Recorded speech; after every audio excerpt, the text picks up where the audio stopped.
Welcome friends. Today we'll be learning about oscillator, oscillation and oscillatory motion. We will understand these concepts with the help of an example. So let's take an example of a swing in a garden. Suppose the swing is at rest. Let's say this is the position of swing when it is at rest. Now we will call this position as central position. When we pull this swing towards one end, suppose up to this position, and release it, it will move towards the other side up to this position. Now it will keep on moving between these two positions for some time until it comes to rest, that is up to central position. Now it will the swing will be seen to cross the central position again and again as it moves from one end to the other of its swing, right? Now what is meant by oscillator? A swing that moves back and forth like this is called an oscillator. So the swing which is moving back and forth like this is called as oscillator. Now what is meant by one oscillation? When do we see that the swing has completed one oscillation? When the swing moves from one end to the other end and returns to its starting point, it is said to have completed one oscillation. So what do we mean by this? When the swing moves from one end to the other end and returns to its starting point, suppose this is the position 1. When the swing moves from position 1 to position 1 to position 2 and again returns to position 1, then it is said to have completed one oscillation. So now we have seen what is oscillator, what is one oscillation. Now what is oscillatory motion? The back and forth motion of an oscillator on either side of the central position is called oscillatory motion. So back and forth motion of an oscillator on either side of the central position is called oscillatory motion. So we have seen all the three definitions of oscillator, oscillation and oscillatory motion. Now we'll take one more example and understand the concept of amplitude. Okay, so here in this example, one bowl is taken and one rubber band is put over it. Rubber band is wrapped around it, or it is placed or stretched around a bowl like the one shown in this figure. Now what is the procedure to understand the amplitude? When we give a jerk to the rubber band, it will vibrate, right? When we give a jerk to the rubber band, let's say suppose we apply little force, now it will move like this in a curved manner. So repeat this action applying a smaller or greater force. While doing this, observe the farthest distance to which the rubber band is stretched.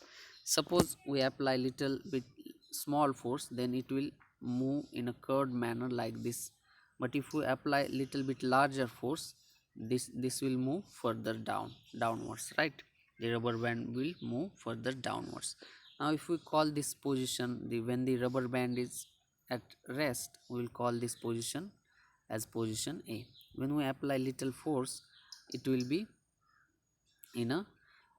seen to be in a curved position, right? So we will call this second position as position B. When we apply force, it will be seen in a curved position at position B. So the maximum distance between the original position A and the position B on stretching the rubber is called amplitude of vibration. When we give a little jerk or little force is applied, it will vibrate in this way, right? It will be vibrating like this, the rubber band. Now the maximum distance between the original position A, this one, and the position B on stretching the rubber, this second position, is called amplitude of vibration.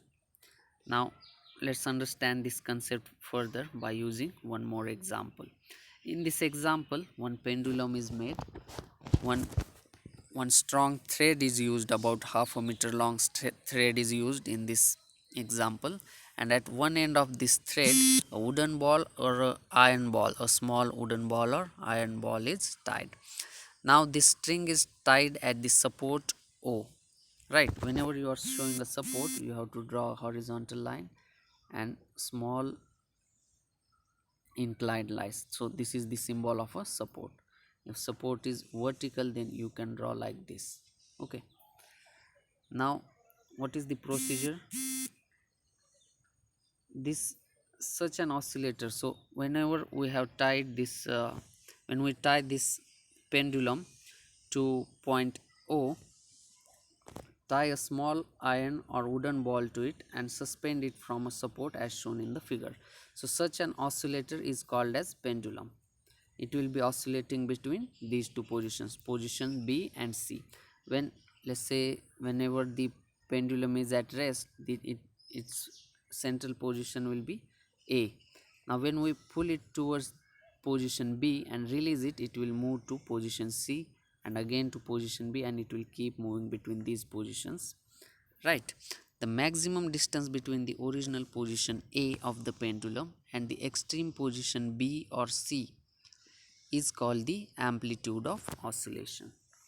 The maximum the maximum distance between the original position A, that is this one, and the extreme position B or C is called the amplitude of oscillation.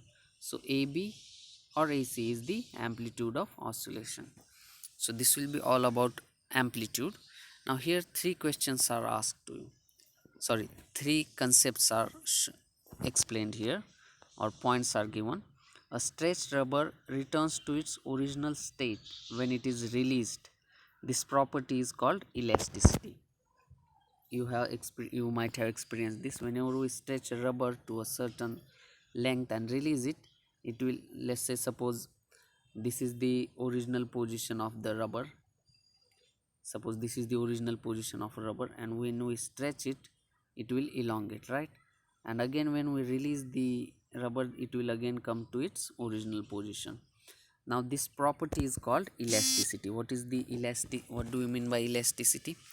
Whenever a object is whenever a force is applied, or whenever an object deforms because of the external influence or force and again regains its original position and size when we release the external force or external influence, it is called as a elastic body, or it is called as elasticity.